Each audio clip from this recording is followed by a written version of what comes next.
Welcome to a new edition of the Neon Jazz interview series with Florida-based jazz bassist Brandon Robertson. He opened up about his latest 2019 CD called B.O.A.T.S. It's an acronym based on a true story. He is a 10-year veteran of the Florida jazz scene, and this debut album as a leader represents his first chapter on his musical autobiography. It's 8 original songs that were written over the course of the last 14 years. So he is originally from Tampa, Florida, and his mother was a well-known gospel singer who opened up for the likes of Kirk Franklin, Cece Winans, Yolanda Adams, and she even opened up for MC Hammer back in the early 90s. Brandon originally started on the cello, but he was a natural on the bass. He opened up about this and so much more, so please get to know him and dig this interview, my friends. Okay, Brandon, can you hear me okay? Yeah, I can hear you. Go ahead. Cool. Hey, thank you for taking a minute out for Neon Jazz today. I appreciate it.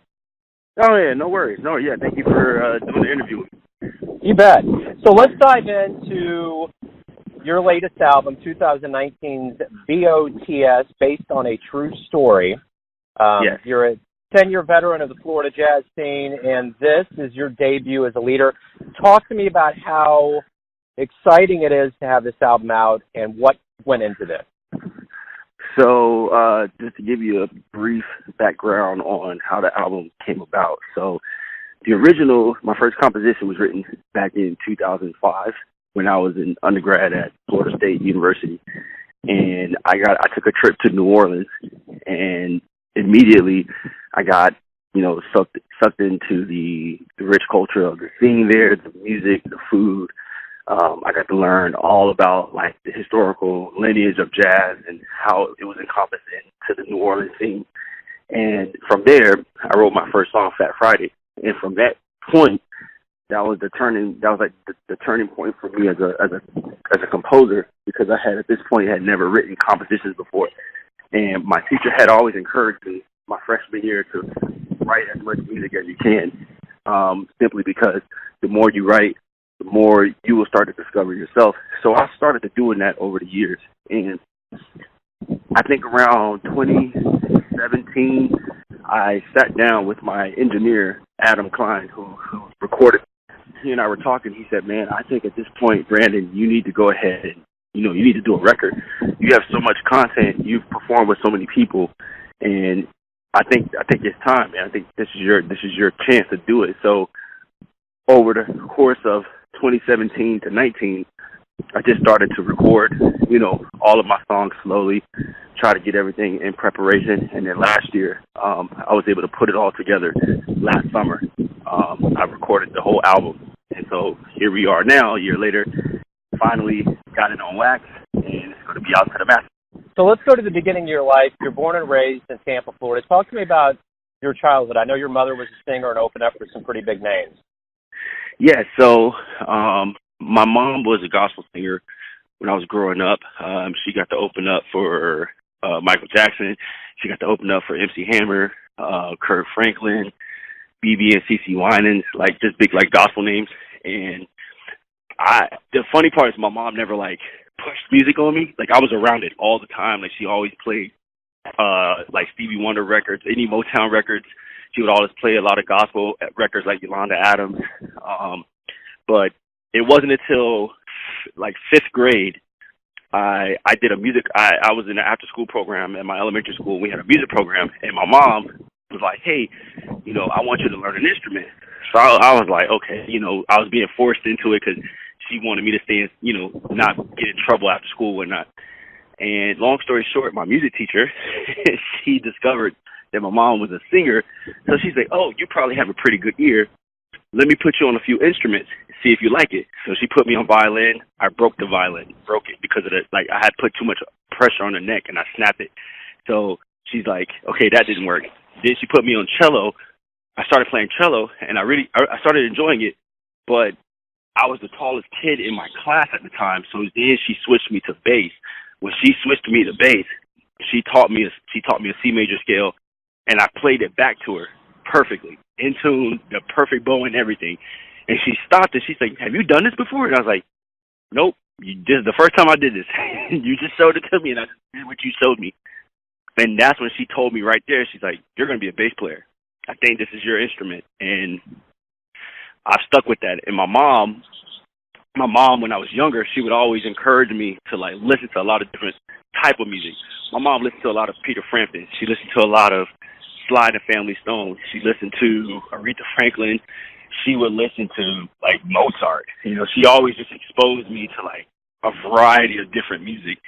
So by the time I got into middle school, I already had a greater collection of like different music I had been exposed to. So you could say that universally, I've always had a good ear for music, but in terms of like me playing my bass and like how did I get into bass, I think I would say I probably did that on my own. Like she didn't force me into it. She just kind of, she's like, oh, you want to play bass? Okay, well, I guess we'll see what happens. We'll see where it goes.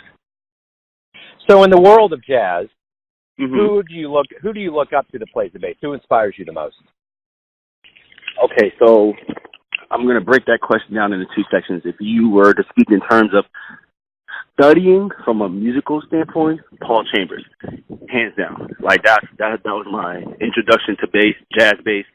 The first album that I listened to was Miles Davis' Kind of Blue, and you know, hearing how Paul Chambers plays on that record with Jimmy Cobb, and you know, it has a had a huge impact on me. You know, like in terms of like how I understood the role of the bass in jazz settings. But then if you ask me who is a bass player that I really inspires me and I really look up to, Chris McBride. And not because of his virtuosic playing, but because of how versatile he is in music. You know, I've never looked up to a bass player who has played with so many different bands, and he's done so many different genres, and they can do them well. You know, it's rare that you have a bass player that can kind of do all those things very well. So, he's someone that I really look up to, and I actually had a chance to meet him back in 2015. He came to FSU and did a concert with Edgar Meyer, and you know, they did kind of like a duo concert, and just to see him play in that setting was really cool. So, but he's somebody that I look up to. What was one of the first live jazz shows you ever witnessed that really blew your doors down? Ooh, that is a very, very easy one. My freshman year in college, Vincent Gardner came down and did a concert, and Carl Allen was with him.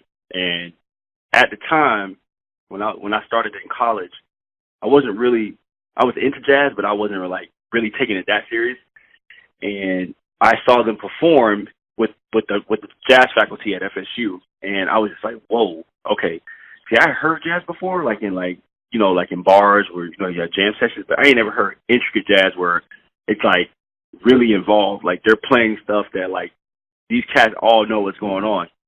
And so that was like the first time I was like, wow, okay, I think this is what like real jazz music is supposed to sound like. So let's say you come to Kansas City, you got to promote your new album via a show, and you get to write up the actual release or the verbiage to get people to come see you. How are you going to bill yourself? How are you going to get people through the door? Well, here's always been my take.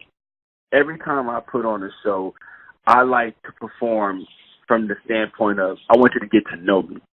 So I'm very hands-on with my shows. If you come to a Brandon Robertson show, what you're going to find is get to know Brandon, but you're also going to you're going to get to know why the music that I write is in reflection to how I present it. So, like, I'll give you an example.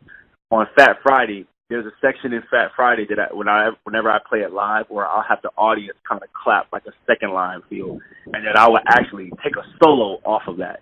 And every time I've done that, it's always been like a hit. Like, people always dig it because they're just like, wow, you know, these guys, I didn't think that I can improvise with the actual artists, you know, themselves. So it's something that I try to incorporate. And also, too, it's a feel-good. I like to make people feel good when they come to my show. You know, I want you to be relaxed. I don't want it to be just this serious, like, jazz show where you come in and listen. No, I don't want you to get to know me as a person because, obviously, I'm not from Kansas. So, you know, I'm from Florida. So you're taking a chance on, well, what is a good old Southern boy like? You know? And sure. That's what I want to present. You know, I want you to get to know Brandon. I don't want you to just not get to know just only the music, but I want you to know who I am. So if I come back next time, you feel like when you come to a Brandon Robertson show, like, I know this guy. Like, this guy took the time out to get to know me. He's interested in our culture here and what we have to offer here. So that's what I look forward to when I go to different cities. I want to learn and immerse myself into the scene to understand what I'm jumping into, you know, because I want to come back, obviously. Right on. So why do you love this music that we call jazz?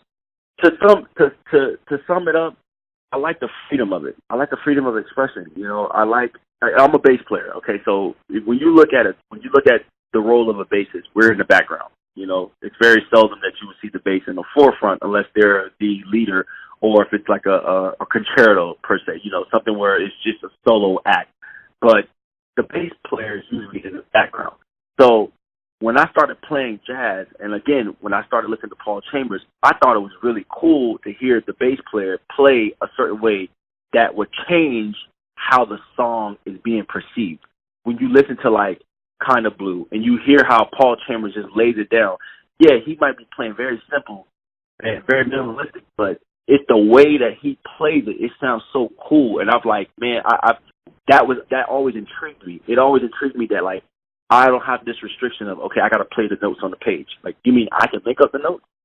Obviously within a structure, a structure that you're presenting harmonically, but I can make up the notes. Like, no one's telling me to do this X, Y, and Z. And for me, that was a deal breaker for me. You know, I can play a music that doesn't restrict me to feel like, okay, I can't be creative. I can't step outside of my comfort zone and come back. And jazz presents that in itself all throughout history of jazz. You see how all jazz musicians took pieces of what was started before and they just enhanced it, or they just added on to it. So that's what I like about the music, because I can teach my students, listen to this King Oliver piece, listen to Sidney Bechet, listen to all these guys from the earlier period of jazz, but then listen to guys like Corey Henry, you know, or Snarky Puppy, or Ben Barack, you know, like they, you know, you got these modern players that take all that stuff that happened before and they just popularize it to what fits in 2019. That's what I like about jazz. Jazz is so transversal; it can be transferred into any genre, any generation. It has that flexibility, and it was the first form of popular music in America. So it's gonna be around regardless. You know, we're gonna always hear it. Yep, that's for sure. So everything's going to come down to this. Everyone has an interpretation of who they feel are, their perspective or version, your family, your friends, your fans, but you know who you are. Tell me, who do you think you are?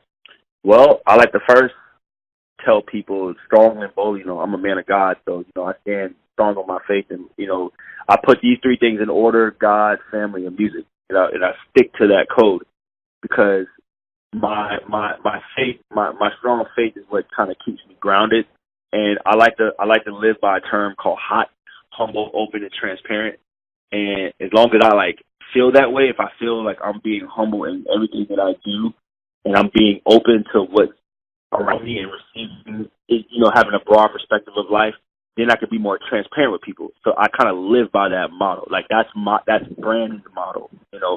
And in terms of that model, I subject that to all other areas and other facets of my life, you know. So when people ask, like, who is Brandon, you know, I'm a man of God, I'm a family man, and I'm a guy that loves music, and I love to help people. I love to inspire people. I've just been blessed, and I've had great mentors and teachers in my life from when I started playing music to current that really just believed in me, you know, and that means a lot. You know, if someone's going to take that much time to invest in me because they really believe that I have it, then I think my sole duty in life is, if I ever got to that point in my life, I need to do the same, you know. So that would be my description of me, like me as a person. Beautiful. Brandon, that's a great way to wrap everything up. Hey, thanks for taking a minute out to talk about, based on a true story, your life in music and beyond. I appreciate it. Sure. No, thank you so much for giving me a call. I really appreciate it. Thanks for listening and tuning in to another Neon Jazz interview, where we give you a bit of insight into the finest cats in Florida, Kansas City, and spots all over the world, giving fans all that jazz. And thanks to Brandon for his time, music, and stories. If you want to hear more interviews, go to Famous Interviews with Joe Domino on the iTunes Store. Visit neonjazz at youtube.com. And for everything Neon Jazz, go to the neonjazz.blogspot.com. Until next time, enjoy the jazz, my friends.